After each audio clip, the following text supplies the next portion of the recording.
یہ آیت کریمہ اپنے دامن میں اتنی روشنی اور اتنی جامعیت کے ساتھ دین کا خلاصہ ہمارے سامنے رکھتی ہے کہ ہماری روحیں وجد کرنے لگ جاتی ہیں۔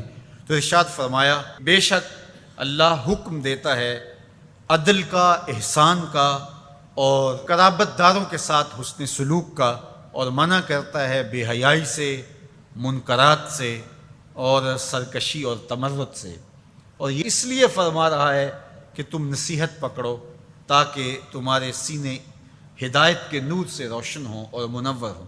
حضرت حسن بصری رضی اللہ تعالی عنہ فرماتے ہیں کہ اس آیت کریمہ میں اللہ نے کسی بھی امر خیر کو چھوڑا نہیں ہے، ساری خیر اس کا خلاصہ بطور حکم ہمیں ارشاد فرما دیا، اور پھر فرمایا کہ اللہ تعالیٰ جل شانہ نے کسی برائی کو نہیں چھوڑا جس سے ہمیں منع نہ کر دیا ہو۔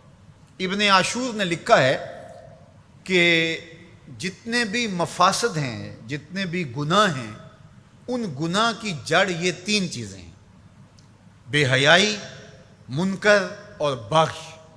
اور ان تین چیزوں سے منع کر کے گویا سارا راستہ بند کر دیا گیا گناہ کا اور برائی کا، اور تین چیزوں کا حکم دے کر کے خیر کے سارے راستے کھول دیے گئے۔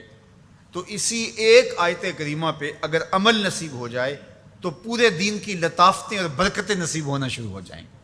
تو تین چیزوں کا حکم دیا کرنے کا: ان اللہ یامر بالعدل، بے شک اللہ عدل کا حکم دیتا ہے، انصاف کا حکم دیتا ہے۔ اگر تم نجات پانا چاہتے ہو تو غصے کے اندر بھی اور سرشاری کے اندر بھی تمہیں عدل سے، انصاف سے کام لینا پڑے گا۔ تو ہمارا دین ہمیں عدل سکھاتا ہے، اور قیامت کے دن 7 اشخاص جن کو اللہ اپنے عرش کا ٹھنڈا سایہ عطا فرمائے گا، ان میں سے پہلا شخص حضور نے ارشاد فرمایا امام عادل، وہ شخص جو عدل و انصاف کرتا ہے، وہ امام، وہ حاکم جو عدل سے امور سلطنت نبھاتا ہے، کل قیامت کا دن ہوگا، کوئی سایہ نہیں ہوگا، اللہ اسے اپنے عرش کا ٹھنڈا سایہ نصیب فرمائے گا۔ روایت میں آتا ہے کہ قیامت کے دن جو بادشاہ ہوں گے، حکمران ہوں گے، ان کے ہاتھوں میں ہتھ کڑیاں ہوں گی، اور ان کو یوں میدان حشر میں لایا جائے گا۔ اگر انہوں نے عدل کیا ہوگا تو وہ ہتھ کڑیاں ٹوٹ جائیں گی اور انہیں جنت بھیج دیا جائے گا، اور اگر انہوں نے عدل و انصاف نہیں کیا ہوگا تو ان ہتھ کڑیوں کے ساتھ ان کو جہنم میں دھکیل دیا جائے گا۔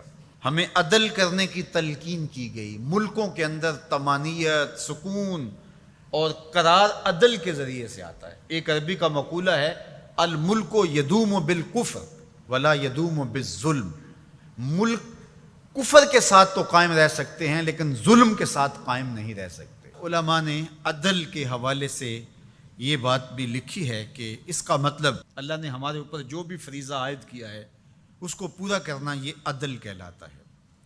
لوگوں کی امانات کو ادا کرنا یہ عدل کہلاتا ہے۔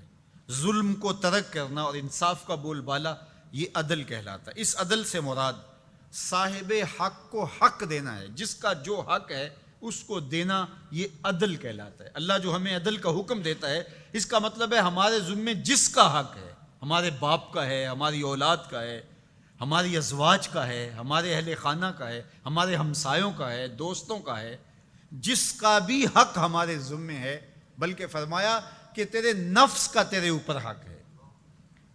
حدیث طویل ہے کہ حضور علیہ الصلوۃ والسلام نے فرمایا ان لربک علیک حقا، تیرے رب کا تیرے اوپر حق ہے، ولنفسک علیک حقا، اور تیرے نفس کا تیرے اوپر حق ہے، ولأہلک علیک حقا، اور تیرے اہل کا تیرے اوپر حق ہے، اور ایک حدیث کے لفظ ہیں ولزوجک علیک حقا، اور تیری بیوی کا تیرے اوپر حق ہے، فآت کل ذی حق حقا، ہر صاحب حق کو تو نے حق ادا کرنا ہوگا۔